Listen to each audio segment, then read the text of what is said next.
boys and girls, and welcome back to Storytime with me, Sammie. Today's story is full of magic and fireworks, and it's got something called the Flying Trunk. Are we ready to begin? The Flying Trunk, written by Hans Christian Andersen, but edited by me, Sammie. There was once a merchant who was so rich he could have paved the whole street by his house with silver. But he did not do that, for he knew other ways to spend his money. If he spent a penny, he got back a pound. Such an excellent businessman was he, until he passed away. This meant his son inherited all of his money. He lived very merrily. He went every night to the theatre, flew paper kites made out of £5 notes, and played ducks and drakes with pound coins instead of stones. His foolish behaviour meant the money was likely to soon come to an end, and so it did. At last he had nothing left but 4 pennies, and he had no clothes except for a pair of old slippers and an old dressing gown. His friends did not trouble themselves with him any more. They wouldn't even walk down the street with him. But one of them, who was rather good-natured, sent him an old trunk with the message, "Pack up." That was all very well, but he had no clothes or belongings to pack, so he decided he would get into the trunk himself. It was an enchanted trunk, for as soon as the lock was pressed, he could fly. He pressed it and flew up into the chimney, high into the clouds, further and further away. But whenever the bottom gave a little creak, he was terrified. The trunk would fall to pieces, and then he would have turned a dreadful somersault. Just think of it! The trunk flew into the faraway land of Sandia. He hid the trunk in the nearby woods under some dry leaves, and then walked into the town. He could do that quite easily, for all the Sandy's people were dressed just as he was, in a dressing gown and slippers. He met a nurse with a little child. "Hello there, beautiful nurse," said he. "What is the great castle there, close to the town, the one with the windows so high up?" "The princess lives there," she replied. "It is prophesied that she will be very unlucky in her husband, and so no one is allowed to see her except when the Sultan and Sultana are standing by." "Thank you," said the merchant's son, and he went back to the woods, sat himself in his trunk, and it flew him onto the roof. He crept through the window into the princess's room. She was lying on the sofa asleep, and was so beautiful that the young merchant wanted to kiss her. Quickly, though, upon hearing his footfalls, she woke up and was very much frightened. But he told her that he was a Sandian god who had flown through the air to see her, and that pleased her very much. They sat close to each other, and he told her a story all about her eyes. They were beautiful dark lakes in which her thoughts swam about like mermaids. Her forehead was a shiny mountain, grand and snowy. These were lovely stories, and they caused the princess to fall madly in love with him. He asked her to marry him, and she said yes at once. "But you must come here on Saturday," she said, "for then the Sultan and Sultana are coming to tea with me. They will indeed be proud that I will marry the god of the Sandees. But mind you, have a really good story ready, for my parents like them immensely. My mother likes something rather moral and high-flown, and my father likes something merry to make him laugh." "Yes, I shall bring a fairy story for your parents," said he. And so they parted.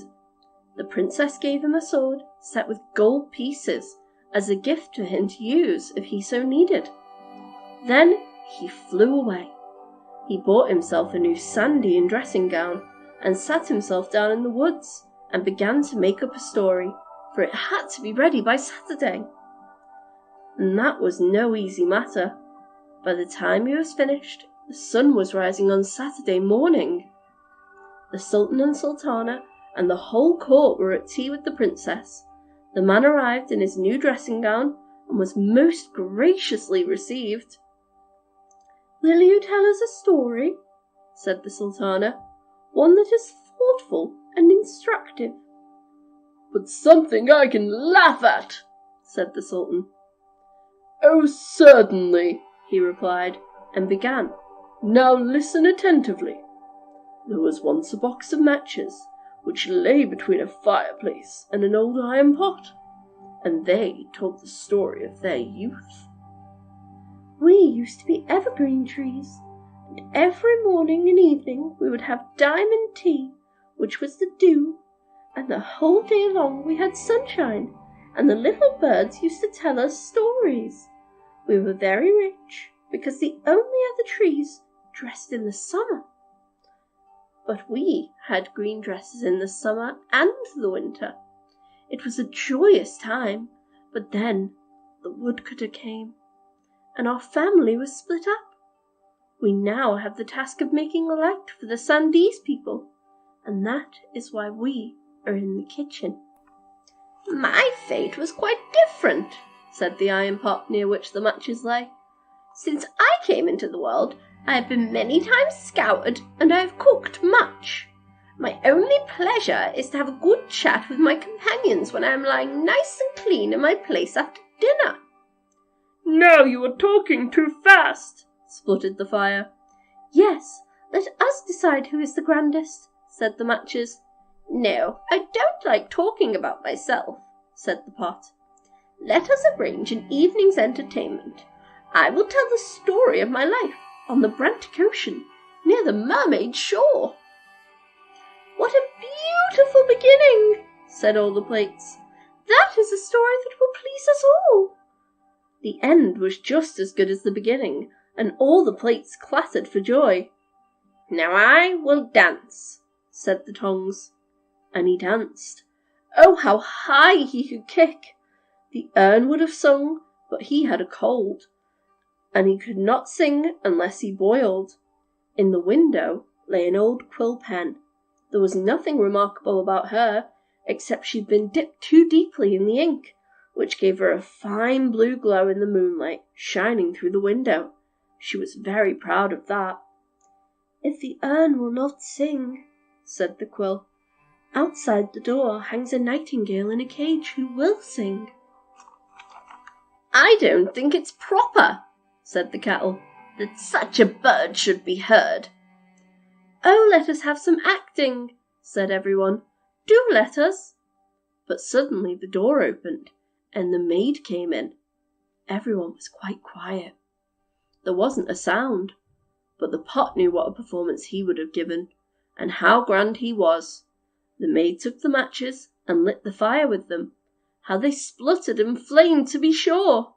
"Now everyone can see," thought the match, "that we are the grandest. How we sparkle! What a light!" But as quickly as they were illuminated, they were burnt out. "That was a delightful story," said the Sultana. "I quite feel myself in the kitchen with the matches. Yes, now you shall marry our daughter." "Yes, indeed," said the Sultan. "You shall marry our daughter on Monday."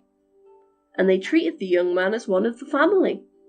The wedding was arranged, and the night before the whole town was illuminated. The biscuits and gingerbreads were thrown among the people. The street boys stood on tiptoes, crying hurrah and whistling through their fingers. It was all so splendid. "Now I must give them a rare treat," thought the merchant's son.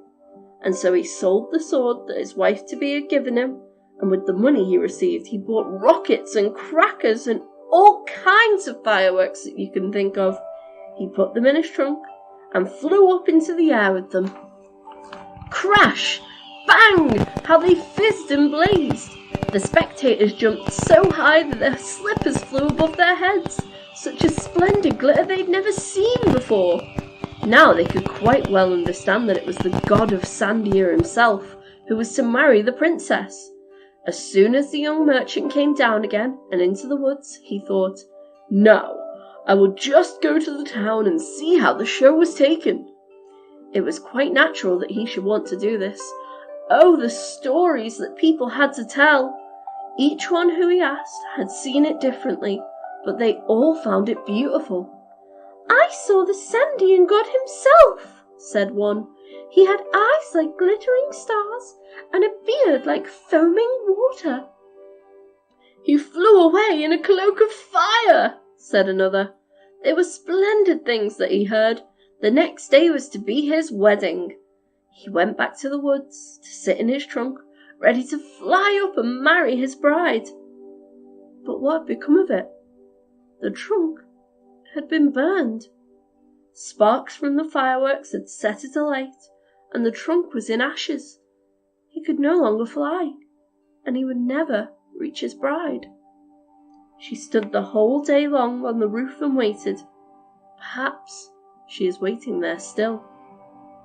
He may have lost his chance at a wife, but he had realized his true talent, and so he wandered through the world and told his stories, though none were as merry as the one he told about the matches. The end. Wasn't that a lovely story? So many twists and turns, it's unbelievable. Well, I hope you enjoyed that, guys. And would you please like, share, and subscribe for more story time with Sammie. Bye, guys.